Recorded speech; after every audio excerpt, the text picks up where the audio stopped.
On avait un bâtiment existant de 1887. L'enjeu, c'était d'une part de pouvoir adapter ce bâtiment à l'enseignement d'aujourd'hui et d'autre part, comment lui redonner un petit peu ses lettres de noblesse, comment le remettre en valeur.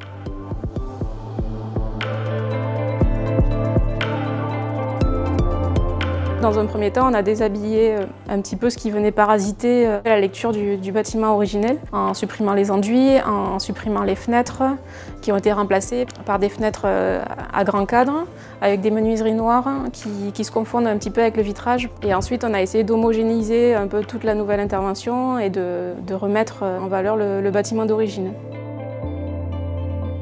C'est un bâtiment qui a une forme de H et donc qui distingue deux cours de chaque côté. On a souhaité vraiment leur donner une identité particulière à chacune. Sur les menuiseries, donc la volonté c'était vraiment d'accentuer le rythme plein vide des façades. Donc on a utilisé dans les percements les ouvrants cachés qui nous permettent d'avoir une masse vue très fine, qu'on a en plus dissimulé dans les feuillures en pierre des fenêtres existantes.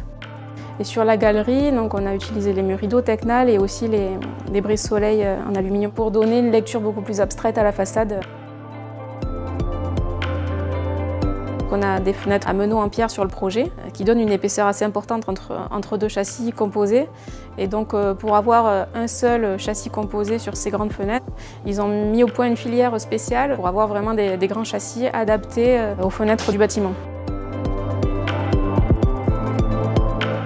On a pris beaucoup de plaisir à faire avec l'existant, à transformer, à redonner une nouvelle vie au bâtiment pour assurer sa pérennité dans ce contexte de transition énergétique. La première démarche écologique qu'on puisse avoir, c'est de travailler sur l'existant et conserver au lieu de construire du neuf.